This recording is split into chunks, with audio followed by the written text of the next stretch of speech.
ஒரு கண்ட்ரோலான நியமம் இருந்துருச்சுன்னா அது மீனாட்சி மேடமோ, சரஸ்வதி மேடமோ, பார்வதி மேடமோ, நிர்மலா மேடமோ எனக்கு தெரியாது. நீங்க யாருக்கிட்ட பாடத்தை கத்துக்கிட்டீங்களோ எனக்கு தெரியாது. ஆனா ஒரு நியமம்னு இருந்ததுன்னா எல்லாருமே ஒரே மாதிரி தான் சொல்லிக் கொடுக்கணும். இங்க சொல்லிக் கொடுக்கறது இல்லை யாருமே. இது கமர்ஷியல் ஆயிடுச்சு. வீதியில விற்கிற பொருள் மாதிரி ஆயிப்போச்சு ரேக்கி. 5 ஸ்டார் ஹோட்டல் சாப்பாடும் இருக்குது, தட்டி விழா சாப்பாடும் இருக்கு, கையேந்தி விழா சாப்பாடும் இருக்கு. சாப்பாடு கிடைக்குது, வயிறு நிரம்புது.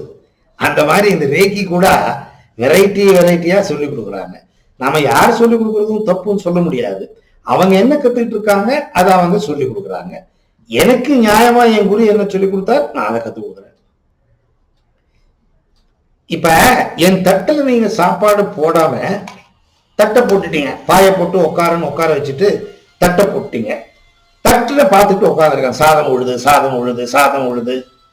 சாதமே உழல. நீங்க பக்கத்துல வாழ்ந்துட்டு குரு சாப்பிடுங்க, குரு சாப்பிடுங்க. அம்மா தட்டுல சாப்பாட்டே உழலம்மா. இல்ல குரு நான் போட்டிருக்கேன், நீங்க சாப்பிடுங்க. அம்மா சாப்பாடே இல்லம்மா உள்ள. உங்களுக்கு தெரியல குரு, இருக்குது, நீங்க சாப்பிடுங்க. அந்த மாதிரி ஆயிடுச்சு ரேக்கி. ரேக்கி இருக்குது இல்லைன்னு எனக்கு தெரியாம ரேக்கிய நான் எப்படி மத்தவங்களுக்கு கொடுக்க முடியும்? ரேக்கிய கண்ணால பார்க்கவே முடியல. ஆன்மா சிரிப்பாங்க, ஆன்மாவை போய் கண்ணுல பார்க்க முடியுமா? நான் காமிக்கிறேன். எந்த கட்டுவித்தை இல்லை, எல்லாம் உண்மை, எல்லாம் சயின்ஸ். உண்மைதான் சயின்ஸ். ஆன்மீகம் உண்மையா இருந்தா கூட ப்ரூவ் பண்ண முடியாது. ஆனா இது ஆன்மீகமா இருந்தா கூட சயின்டிபிக் ப்ரூஃப்ஸ் இருக்கு. அதனால ரேக்கி வித்தை நியாயமா கத்துக்கிட்டவங்களுக்கு பண்ண முடியும், இல்லைன்னா முடியாது. எனக்கு உணர்வே இல்லை. நான் இப்படிங்க கணவன் மனைவி 2 பேர் இருக்கோம், என்ன உடல் உறவா? மனசு சேரணுங்க. கணவன் மனைவின்னா மனசு சேரணும், அதுதான் உறவு. உடல் சேரத்துக்கு நிறைய பேர் இருக்காங்க, மனம் சேரணும். அந்த மாதிரி ரேக்கி உங்க மனதோடு ஒட்டணும். அது ஒட்டணும்னா உணர்வு தேவை. உங்களுக்கு உணர்வு தேவை. எப்படி அம்மா பாசத்தை கொடுத்தா உழுந்து போயிடுறோம், கண்ணுல தாரதாரே கண்ணு வரும். அம்மா பாசத்தை நம்மளால வாங்கிக்க முடியாது. அந்த மாதிரி அன்பை கொடுக்கக்கூடியவ தாய். அந்த மாதிரி ரேக்கி எனர்ஜினால் செய்ய முடியாததே இல்லை. ஆனால் ரேக்கிங்கிறது ஒரு தாய். அவகிட்ட இருக்கிற அன்பு என்னால உணர முடியுதுன்னு தெரிஞ்சாதான் அதை வாங்கிக்க முடியாது.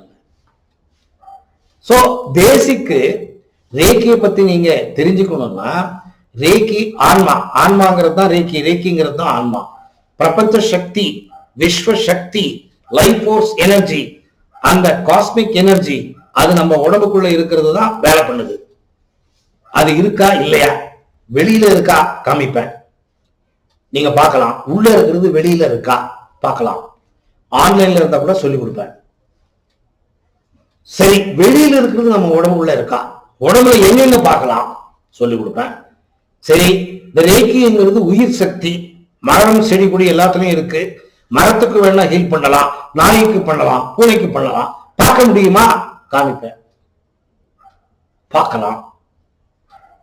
கண்ணால பார்த்தா தானே நம்ப முடியும். போட்டோவை காமிச்சிட்டு பொண்டாட்டி நம்புமா?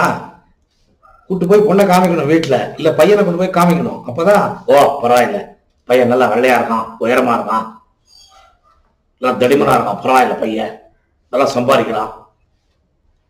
கான்டாக்ட் வந்தா தானே தெரியும். அந்த கான்டாக்ட் இல்லாம ஆன்லைன்ல இப்படி கைய வையே, அங்க வையே, இங்க வையே நடக்காது. ஆன்லைனா இருந்தா கூட உணரணும், அந்த உணர்வு உங்களுக்கு வரணும். வந்தாதான் நீங்க டீச்சர் ஆக முடியும். நான் இப்ப இவ்வளவு டீட்டெயிலா உங்களுக்கு சொல்ல வேண்டியது அவசியமே இல்லை. 2 நாள்ல மாஸ்டர் டிகிரி சொல்லி கொடுத்து அனுப்பிச்சிருவேன். 2 நாள் போறோம். கடைக்காலி வியாபாரம் பண்ணிட்டு மூட்டையை கட்டிக்கிட்டு வீட்டுக்கு போயிடலாம்.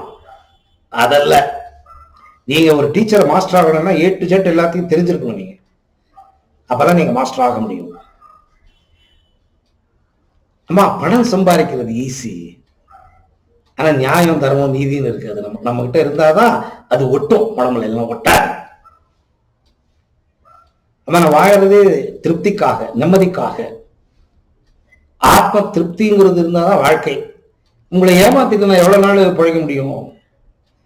அதே 10 பைசா கொடுங்க, மனசார கொடுங்க, என் உடம்பு கொட்டும். திட்டிக்கிட்டு ஏதோ பேஜார் பண்ணிக்கிட்டு பாடா போடா சொல்லி கொடுறா அப்படின்னு நிறைய பேர் கொடுக்குறாங்க, அது ஒட்டாது. ஸோ இது நான் சொல்லி கொடுக்குற விதம். நான் இந்த மாதிரி தான் ஓப்பனா பேசுவேன், வீடியோ பிடிச்சி போட்டுருவேன். ஜனங்களுக்கு தெரியணுமா? நிறைய பேர் ஏமாந்து போறாங்க பாவம். மேக்கப் பண்ணிட்டு பேர் சொல்ல இஷ்டம் இல்லை எனக்கு. நல்லா மேக்கப் பண்ணிப்பாங்க, வீட்டில் இருக்கிறதெல்லாம் எடுத்து உடம்புல மாட்டிப்பாங்க, உட்காந்து பாடம் சொல்லி கொடுப்பாங்க. அந்த பக்கத்துல ஒரு புத்தர் போட்டோ, இந்த பக்கத்துல ஒரு டாக்டர் மிக்கா. என்கிட்ட பாருங்க ஒண்ணுமே இல்லை, ஆனா என் மனசு ஃபுல்லா இருக்கிறாரு, என் மனசுல. அதுதான் தேவையுமா? அது இருந்தாதான் சத்தியம் வெளியே வரும், எல்லாம் வராது. ஏமாத்துறதுக்கு நிறைய இருக்கு வெளியில, அதெல்லாம் பண்ணக்கூடாது. ஜனங்களுக்கு நல்லதை சொல்லி கொடுத்து நல்லதை நடக்கணும் உலகத்துல. நம்மளால 10 பேர் நல்லதாகணும். நீங்க எப்படி சொல்றீங்களோ அப்படி.